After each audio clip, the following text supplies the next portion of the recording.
Hi అండి, ఏం చేస్తున్నారు? అందరూ బాగున్నారా? Welcome to our channel Sunita's world. వర్షాలు కురుస్తున్నాయి కదండి, మీకు కురుస్తున్నాయండి మీ సైడ్ కల్లా? ఇదిగోండి, ఇక్కడ మాకైతే ఈరోజు స్పెషల్ ఫిష్ తెచ్చారనమాట. బ్రతుకున్న చేపలే అండి ఇవి. మాకు ఇక్కడ కాలువల్లో దొరుకుతాయి. మీ సైడ్ ఉంటాయి ఉండవు మరి కాలువలు అనేవి. మాకు ఇక్కడ కాలువల్లో ఫ్రెష్గా దొరుకుతాయి అన్నమాట. చూసారా, ఇదిగోండి ఇక్కడ ఇది ఉంది. అమ్మో, ఇది దొరకదు అసలు చేతికి. చూసారా, ముళ్ళు గుచ్చిపోద్ది ఇదైతే. ఇంకా ఇవైతే చేసి కర్రీ అయితే. మా ఛానల్ని ఎవరైనా కొత్తగా చూస్తున్నట్టయితే ప్లీజ్ లైక్ చేయండి, అలాగే షేర్ చేయండి, కామెంట్ చేయండి. మీ విలువైన మాటల్ని కామెంట్ రూపంలో పెట్టండి. మీరు ఇవాళ ఏం వండుకున్నారు, మీ ఇంట్లో విశేషాలు ఏంటి అనేవి మాకు తప్పనిసరిగా పెట్టండి. ఇవి చూసారా ఎలా కదులుతున్నాయో. ఇంత ఫ్రెష్గా దొరకవు కొన్ని ఏరియాస్లో. మాకైతే ఇక్కడ ఎప్పటికప్పుడు ఫ్రెష్గా దొరుకుతాయండి చేపలు. ఇంక ఇప్పుడు ఇవి అయితే చేసేసి కర్రీ వండేస్తాను. ఇక ఇలా చాక్తోనే పులుసు అనేది తీసేసుకుంటే మనకి తోమేటప్పుడు అంత పెద్ద ప్రాసెస్ పనిలాగా ఉండదండి. మామూలుగా రాయి మీద పెట్టి తోముకుంటే అది ఒక ప్రాసెస్ లాగా ఉంటుంది. ఇట్లాగా నైఫ్తో అయితే ముందు పులుసు అనేది తీసేసుకున్న తర్వాత చేపల్ని తోముకోవడంలో అంత పెద్ద పని ఉండదన్నమాట. ముందైతే ఇలా చేసుకుంటాం మేమైతే.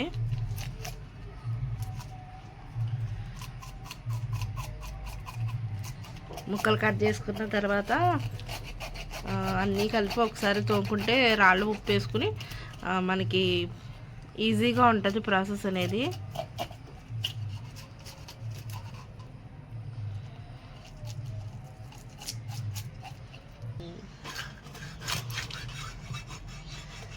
ఫిష్ ఇదిగోండి, ఇలా చేసిన చేపల్లో కొంచెం పసుపు వేసుకుని, అలాగే కొంచెం కళ్ళుప్పు అంటారు కదా, అది కళ్ళుప్పు ఇట్లా వేసుకుని క్లీన్ చేసుకుందాం. ఫస్ట్ అయితే మనం ఇట్లా క్లీన్ చేసుకుంటే దాంట్లో చేపకి ఏదన్నా మనకి పులుసు గట్ట ఏమన్నా ఉన్నా, దీనికి అంటుకున్న పులుసు ఏమన్నా ఉన్నా చిన్న చిన్న పులుసు అది బయటకు వచ్చేస్తుంది. నీసు వాసన కూడా ఉండదు. ఇలా చేసుకోవడం వల్ల చేపల్ని క్లీనింగ్ చేసుకున్న తర్వాత లాస్ట్లో ఎలాగైతే ఒకసారి వేసుకుని మళ్ళీ పూర్తిగా శుభ్రంగా 4-5 సార్లు అయితే చేప ముక్కల్ని కడుక్కోండి. అప్పుడు చేపకున్న నీసు వాసన అనేది పోతుందన్నమాట ఖచ్చితంగా.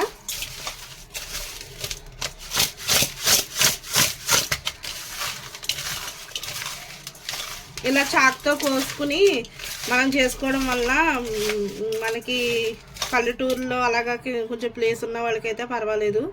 సిటీస్లో ఉండి కొంచెం ఇంట్లోనే చేసుకోవాలన్న వాళ్ళకి ప్లేస్ లేని ఏరియాస్లో అయితే ఇట్లా మనం చాకుతో అయితే చేసేసుకుని చివరిలో ఇట్లా మనం క్లీన్ చేసుకుంటే అయిపోతుంది.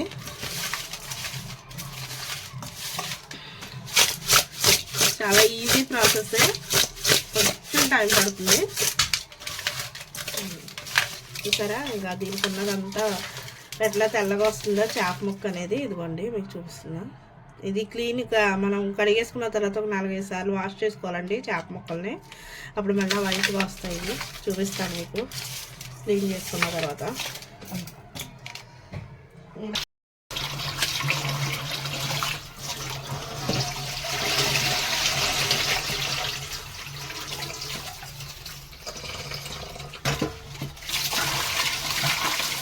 శుభ్రంగా మనం చేతితో ఒకసారి ఇలాగా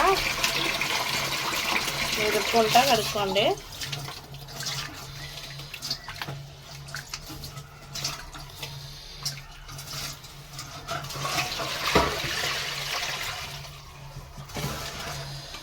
నాలుగైదు సార్లు కడుక్కుంటే మనకి చేప ముక్కలకి ఏమన్నా పట్టింది ఏమన్నా ఉంటే పోతుంది. ఇలా వెడల్పుగా ఉన్న దాంట్లో వేసి కడుక్కోవటం వల్ల మనకి చేప ముక్కకి ఏమన్నా చిన్న చిన్నగా రద్దు అన్న ఉంటే వచ్చేస్తుంది.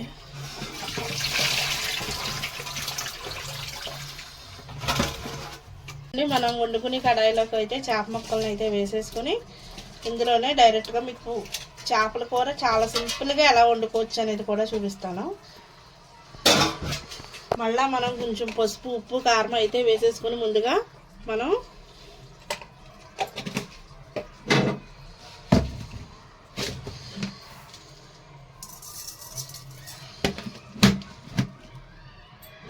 నానబెట్టేసుకుంటే ముక్కల్ని ఉప్పు కారం అనేది దానికి పడుతుంది. చేపల కూరలకు ఎప్పటికైనా సరే నేను ఎక్కువ కారం వేస్తాను కాబట్టి అలాగా కారం అయితే 3 గరిటెలు పెద్ద గరిటెలు అనుకోండి. అలాగే ఉప్పు కారం వేసాను. అలాగే ఆయిల్ వేస్తున్నాను అనమాట. ఆయిల్ కూడా వేసాను. ఇవన్నీ కలిసేటట్టుగా ఒకసారి కలిపేసుకుని ఉంచేసుకోండి. ఇప్పుడు ఏం చేద్దామంటే మనం మసాలా ఆడుకుందాం. ఇలాగ నాంతా ఇలాగా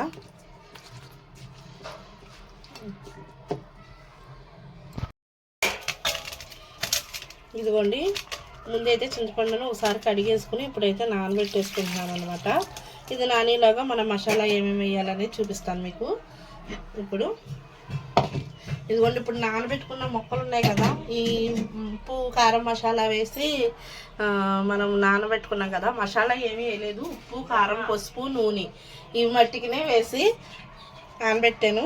ఇంకా ఈ వీటిలోకి అయితేను ఇదిగోండి ఇక్కడ బెండకాయ అలాగే టమాటా పచ్చిమిర్చి 3 కూడా వేసుకుంటున్నాను చేప ముక్కల్లో డైరెక్ట్గా. ఇంకా ఇలాగా వేసుకుని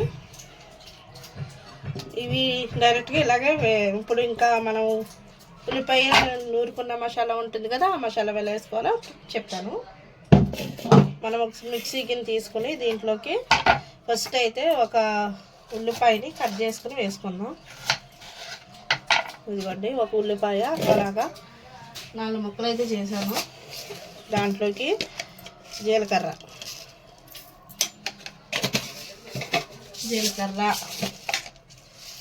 ధనియాలు అలాగే ఇదిగోండి కొంచెం మెంతులు అలాగే కొద్దిగా ఆవాలు కూడా వేసుకుంటాను నేను చేపల్లో అయితే. కొంచెం ఆవాలు మెంతులు ధనియాలు జీలకర్ర ఉల్లిపాయ ఇంకా వెల్లుల్లిపాయ వేసుకుంటే అయిపోతుంది. వెల్లుల్లిపాయ రబ్బలు అంతే అండి. ఇంకా దీనికి మసాలా అయితే ఇంకా నేనేమి వేయను, సింపుల్గా ఇలాగే వేసుకుంటాను. చేపల కూరకి ఇలా బాగుంటుంది. ఇంకా చాలా రకాలుగా వేసుకోవచ్చు, ముందు వీడియోస్లో చూపిస్తూ ఉంటాను. మసాలా ఆడేసి అది కూడా కర్రీ ఎలా వేయాలో చూపిస్తాను. ఇవన్నీ ఒకసారి మనం కలిసేలాగా పైకి కిందకి ఇలాగైతే తిప్పుకోవాలి. ఇంకా డైరెక్ట్గా మనం స్టవ్ మీద ఇలా పెట్టేసుకోవడమే. నెక్స్ట్ చింతపండు పులుసు వేసుకోవడం. నేనైతే ఇలా చేస్తానండి. కొన్ని ఏరియాస్లో అయితే చింతపండు పులుసు వేసిన తర్వాత చేపల ముక్కలు వేస్తారు. నేనైతే ఇంకా మసాలాతో ఇలా ఉడికించుకున్న తర్వాత అప్పుడు చింతపండు పులుసు అనేది వేస్తాను అనమాట. ఇదిగోండి, పొయ్యి మీద అయితే పెట్టేసుకున్నాను. ఇప్పుడు ఇది కాస్త అంతా ఒక 5 నిమిషాలు అలా ఉడికించుకున్న తర్వాత చింతపండు పులుసు వేసుకుంటాను అనమాట.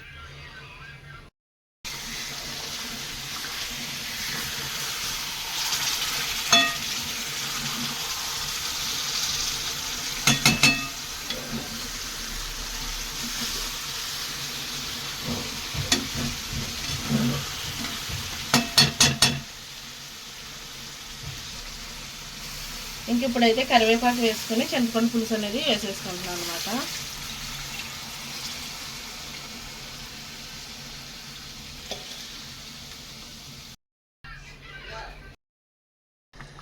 సో ఈ రకంగా ఉడికిన తర్వాత చివరిలో కొత్తిమీర వేసేసుకొని దించేసుకోవడమే. అంతే అండి, గుమగుమలాడే చేపల కూర రెడీ. సో ఈ వీడియో కనుక మీ అందరికీ నచ్చితే లైక్ చేయండి, షేర్ చేయండి, కామెంట్ చేయండి, సబ్స్క్రైబ్ చేసుకోవడం అసలు మర్చిపోద్దు. Thank you, keep watching, bye bye.